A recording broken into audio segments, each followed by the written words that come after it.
What's up everybody, and welcome to the Minute channel. And today I have another video for you. And I talked about this before a lot of times, but I don't know if I mentioned this plenty of times. But I love reading a whole lot, and I've done reading books, and I talked about comics and that kind of stuff. And today I wanted to take some time to talk about webcomics. So webcomics is fairly recent, and it's been becoming more and more popular as time goes. There's webcomics for pretty much everything at this time, and one of the apps or websites that I visit a lot is Webtoons, and it's pretty cool and everything. Oh, this video is not a sponsor or anything like that. I just wanted to talk about some of the comics that I like. So recently I've been reading a lot of the comics because I just take my time and everything, and I've been reading a lot of novels. So today I wanted to talk about 5 webtoons that I think you should take a look at and everything. Now I will show the cover art and everything, so I'm not trying to infringe any copyright or anything like that. I just want to show kind of just the cover so people get to know about what it is about and everything. I'm not trying to steal any art or anything like that. So please, if you watch this video and you own this copyright, just know this is for purposes, and that is covered under copyright law. Okay, alright, so let's go ahead and get started with it. And at number 5, I have God of High School. So God of High School is interesting because it takes back to, it's kind of like the anime style of not just the art itself, but the storytelling as well. It's pretty wacky in the way that it works and everything. It reminds me a whole lot of how all Dragon Ball used to work, just kind of like really over the top, and the fights so intense and everything. So God of High School takes place in Korea, and one of the main character and a bunch of other high schoolers that like to get in fights and stuff gets into this special high school, and they have like a sort of tournament, and the tournament just starts fairly normal with martial arts and that kind of stuff, but like I said, it quickly goes over the top with high action, energy type of Dragon Ball Z levels of strength and powers and that kind of stuff, and it's really cool. I really like it. It's like I said, it's really over the top. It actually, I believe it got an anime as well, but reading straight from the source from the for the webtoon, I think it's the best thing to do. It's really good, and yeah, it's awesome. You should definitely go ahead and take a look at it.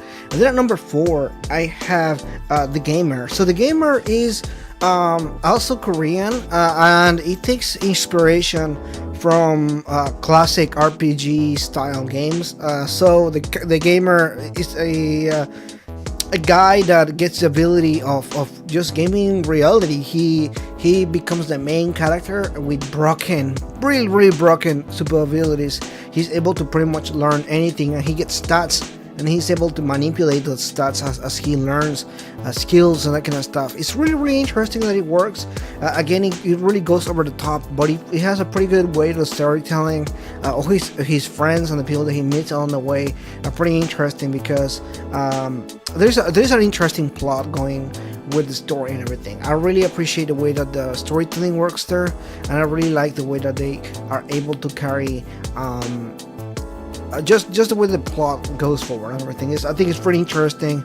The powers, while some of them are, like I said, pretty broken, it seems that it's within what the universe will do and everything. So really like it a whole lot. You should definitely take a look at that one as well. And then number 3, I have Tower of God, and Tower of God is interesting and unique in a sense. I never really seen anything like that either. Tower of God is basically about this kid, and he has amnesia. He doesn't really remember anything beyond a certain point, but he remembers a girl that used to be his friend, and she leaves him, and he's now trying to find her. So he goes to this mysterious tower where he has to go up to the Tower of God, and he has to get to the top to find her. Now that's his goal. Eventually you find out that she has her goal, and they still get to the top to get her wish come true. And it is really interesting. It deals with a lot of different not just the story itself, but also emotions like depression, that kind of stuff, because everybody just deals with different stuff. The fights and the action is really way over the top, really interesting, really the way that they have the fights and everything, the powers, just pretty unique. And the story has a season 2 and everything, so I really like the way that they manage the story. It's really interesting. There's a lot of twists and turns and that kind of stuff, and I really like it a whole lot. I think it's pretty unique as well. And then at number 2, I have Noblesse. And Noblesse is one of the first ones, one of the first webtoons that I've ever read. Noblesse is a story about a vampire who is kind of like a noble vampire, and he awoke from a big slumber time that he slept for hundreds of years, and society just completely changed within the last couple hundred years. So he's like brand new, kind of to adapt to society and everything. And in a sense, it's kind of like the fish out of the water story, but there's just so many elements to it. All the different characters that he meets along the way, obviously, being vampires, you have all kinds of crazy magical creatures come along the way, like werewolves and all that kind of different stuff. And it's really, really interesting the way that everything works out. There's all these different layers to the story that it comes out and everything. This is really classical shonen style of writing, but there's so many. Not only is the story well written and really, really serious at time with action and everything, but it's also really funny. There's a lot of comedy involved in it as well. And the fish out of the water experience just serves well for that purpose. I think it's really, really interesting the way it works and everything. It also got an anime, but also reading the source from the webcomic webtoons, you can really get a lot of really cool stuff. I really think it's really good.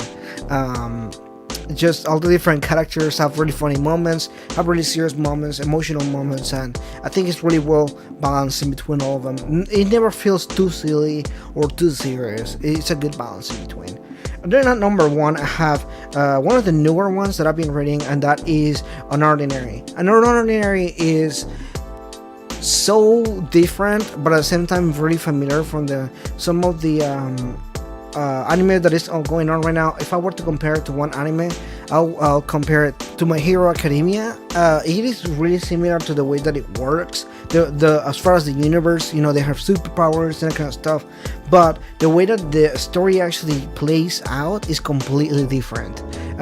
It's a completely different type of storytelling. I actually prefer Unordinary to My Hero Academia because while it has a similar setting at the beginning, it goes in completely different directions. My Hero Academia takes more place on like the classical shonen style, but Unordinary has a completely different style as far as the way that the story works, the way the universe just works around everything is just really interesting, and I think it's a really way different type of stuff. If you like My Hero Academia, you might like this one.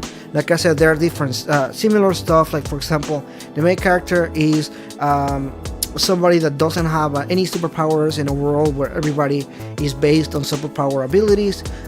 One thing that differentiates My Hero Academia from this one, for example, is the fact that this one they have like a rank on power. So there are some powers that have like a rank like 5 or 6, which is better than a 1 or a 2 or in like a scale. So that really matters a lot for the society, and the society reflects itself in schools. Every school has like a king and a queen, and so it all really depends on the society. Just the structure is just really interesting. At the same time, there is like a group of superheroes that are getting killed, and everybody don't want superheroes, that kind of stuff. So it's really interesting how it works. There's like different plot lines going on at once on different directions. So overall, I just think that this is really well written, really well executed, and the story just continues to be interesting, continues to be even relatable and some stuff. You compare this to like the way that our society works to that, and you can kind of find some connections and comparisons between the two. At the same time, the way that people feel about certain stuff is relatable as well, and I just find the story to be really well written. Really, all the characters are really fleshed out, from some of the early villains to some of the newer plot lines that are happening. I think every character, whether it's good or bad, or one of the characters you find interesting or relatable to, all of them are really fleshed out, and they have pretty well written characters, I think. Anyway, so these are my 5 Webtoons, I think you should take a look at. All of them are really different, are really unique in its own right, and you can find them. I mean, Webtoons is a free website to read comics at, and I just want to share that because I think they're good. I mean, I really can't say anything bad about them. They're really interesting. There's so many of them you can find out there, but I just want to talk about 5 today. Anyway, have you read any of these? Are you into any of these?